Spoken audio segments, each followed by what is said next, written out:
Okay, so I'm underneath the Jeep now, and the first thing you want to do is take some sort of spray lubricant and lubricate these exhaust bolts here, because as you can see, they're a little crusty.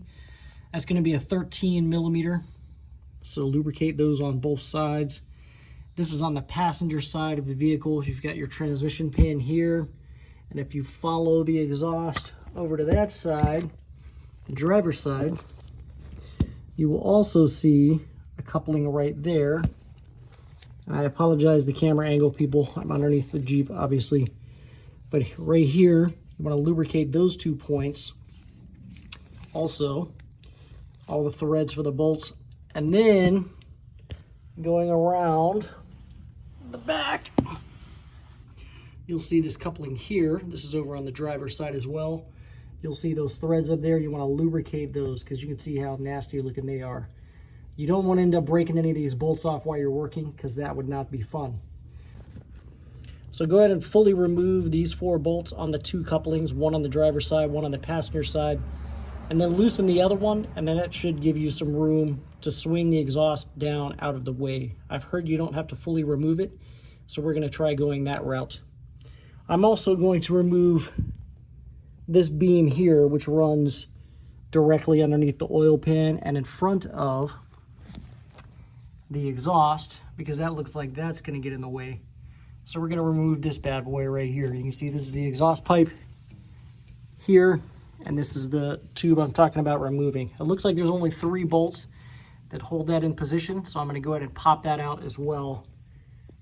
That's probably going to be larger than a 13 millimeter, so I will let you know what size that is.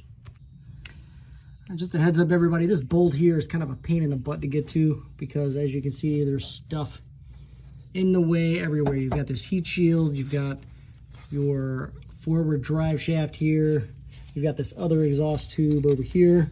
So what I did was I used a long extension and kind of set it on top of that tube there, and was able to get the socket on the nut that way. You may need to use a little swivel head, and maybe if you have a shorter socket that might help as well, but that's how I was able to get to that particular bolt, because it is kind of a pain to get to.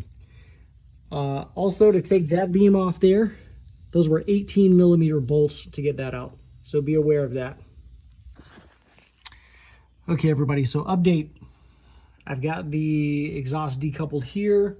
I've got it completely decoupled over there.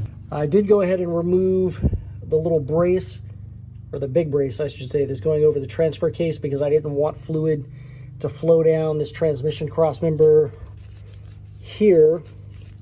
This one, I did not want fluid to flow down that and then down the other pan and go all the way over the garage. So I figured getting that out of the way was a good idea. And also, I'm going to change my transfer case fluid, so that's a good idea to just go ahead and get that out of the way anyways.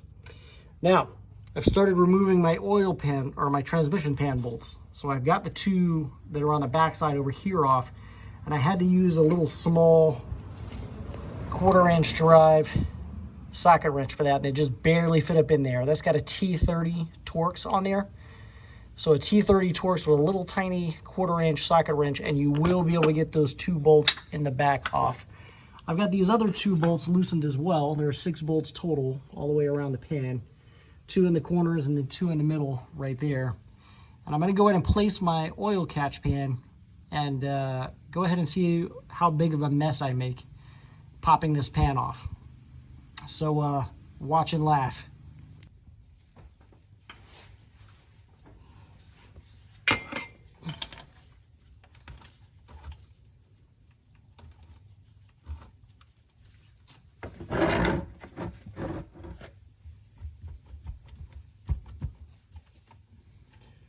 So somehow the pan just separated and I don't have any fluid coming out. That's interesting.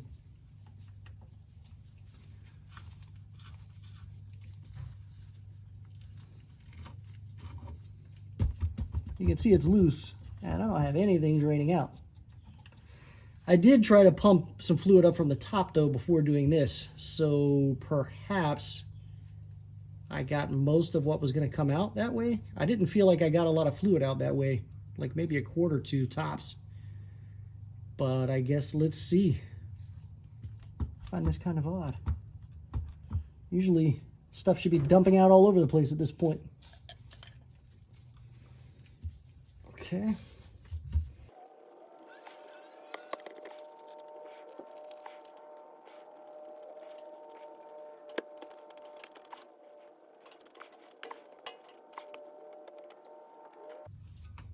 Okay, so it does look like you get enough clearance to get the pan out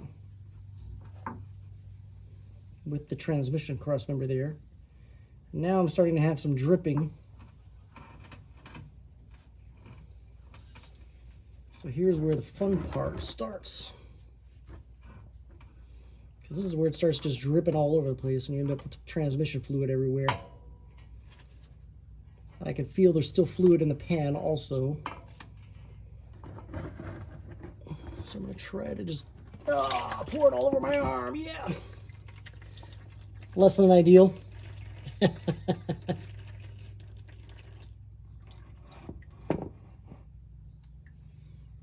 Yep, just poured it all over my arm. So like I said, free entertainment there, guys. All right, so I'm going to slide this pan mostly underneath where the pan came off. The transmission pan came off.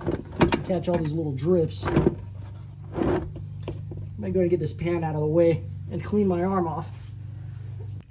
All right, so now we need to change out our filter, which it looks like is just pushed in. My God. So don't do that. Make sure you have your catch pan ready. Yeah, the old filter just pushes in. I'm just going to set that down in there because why not? Rookie mistake there. Learn from my mistakes, people. So yeah, old filter out, new filter in.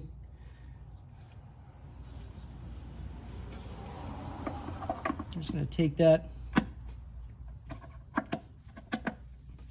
push it into place.